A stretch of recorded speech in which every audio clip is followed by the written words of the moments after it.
volatilidade segue alta nos mercados com novo foco de escalada no conflito entre Irã e Estados Unidos. É disso que a gente fala no vídeo de hoje e já vai se inscrevendo e deixando o like para fortalecer o canal. E meu filho, bom? Vamos falar sobre investimentos? Pois é, o Irã ameaça portos do Golfo após ali os Estados Unidos imporem bloqueio com relação ao Estreito de Hormuz. Ali o Irã ameaçou atacar todos os portos do Golfo Pérsico se suas próprias instalações forem alvos ali das forças americanas, intensificando ainda mais a escalada após ali os Estados Unidos anunciarem a implementação de um bloqueio marítimo aos portos iranianos. E o Teherã classificou a ação americana como um ato de pirataria e reiterou a intenção de manter o controle permanente sobre o Estreito de Hormuz, mesmo após o fim da guerra. Ali a Guarda Revolucionária Iraniana advertiu que qualquer navio militar que se aproxime do Estreito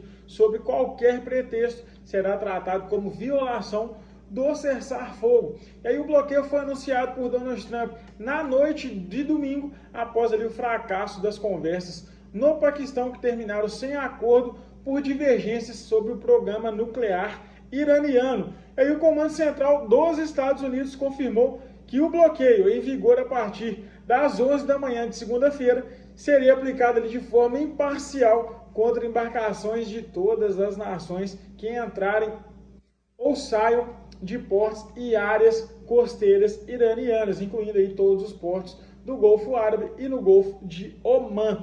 A medida ali não se aplica a navios que transitam pelo Estreito de Hormuz em direção a portos não iranianos. Então, mais uma medida ali do Donald Trump de tentar enfraquecer, né, a economia iraniana para forçar ali um acordo com o país. E aí o novo líder supremo iraniano sinalizou em publicação feita no Telegram que o país certamente levará a gestão do Estreito de Hormuz a um novo estágio, reiterando ainda as exigências de reparações de guerra, condição ali considerada inviáveis pelos negociadores americanos. E o bloqueio pode ter impacto direto, principalmente sobre a China, principal compradora ali de petróleo iraniano.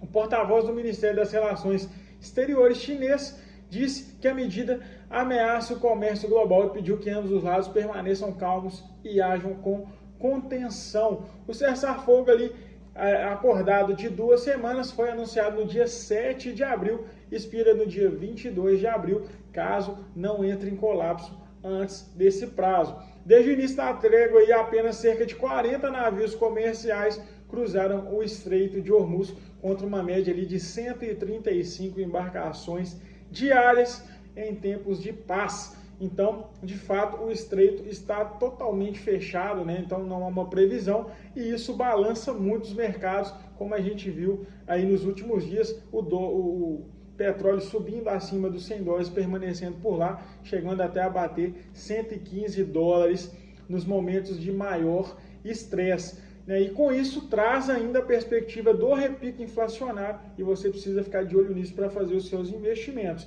E o Boletim Focus eleva ali a projeção de inflação para 2026 e o câmbio ele recua a 5,37. E aí a projeção de IPCA para 2026 avançou para 4,71 em alta pela 5ª semana consecutiva após marcar ali 4,36 na semana anterior, 4,10 há um mês atrás. E aí para 2027 a expectativa também subiu, chegando a 3,91 no terceiro avanço seguido. Já para 2028 aí a projeção foi mantida em 3,6%, enquanto para 2029 segue em 3,5% a 32 semanas. Ou seja, a inflação esse ano deve fechar novamente fora do teto da meta. O centro da meta do Banco Central é em 3%, com bandas de 1,5% para cima e 1,5% para baixo, ou seja, o teto de tolerância do IPCA é em 4,5%. Mas, por conta dessas condições adversas globais, a gente pode ter, de fato, esse repique inflacionário que vai ali bater muito com relação às políticas monetárias dos bancos centrais mundiais. Mas aqui no Brasil, a gente deve continuar com juros altos por mais tempo. Claro que o Banco Central deve continuar cortando juros, que a economia pede isso, né? Nossa economia já está muito fragilizada nesse sentido, mas não deve cortar tanto juros por conta desse possível repique inflacionário e as expectativas já beirando os 5%, bem acima aí da meta central do banco, né, do BC, de inflação a 3%. Então, temos um longo caminho ainda sobre juros aí no nosso país.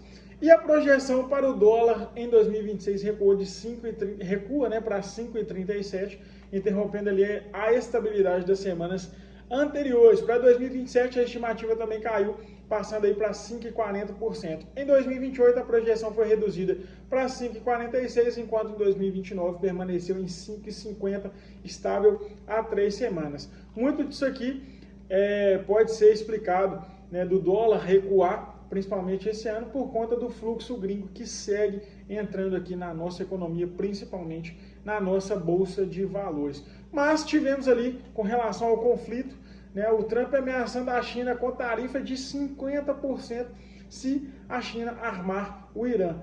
E ainda oferece o petróleo americano como contrapartida disso.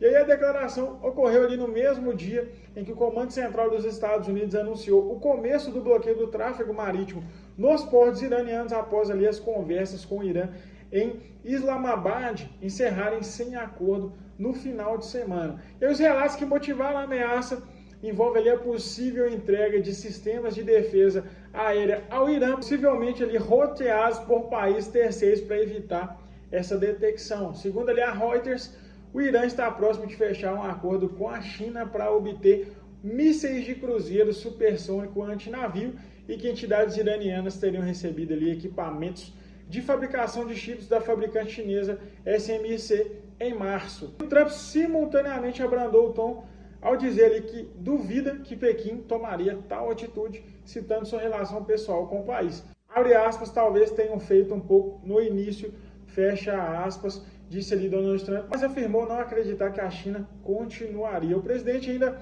aproveitou para lançar uma proposta alternativa a Pequim, comprar petróleo americano no lugar do iraniano. E a ameaça tarifária, contudo, enfrenta obstáculos legais. Em fevereiro, a Suprema Corte ali dos Estados Unidos, autoridade presidencial, para impor tarifas amplas via lei dos poderes econômicos de emergência internacional.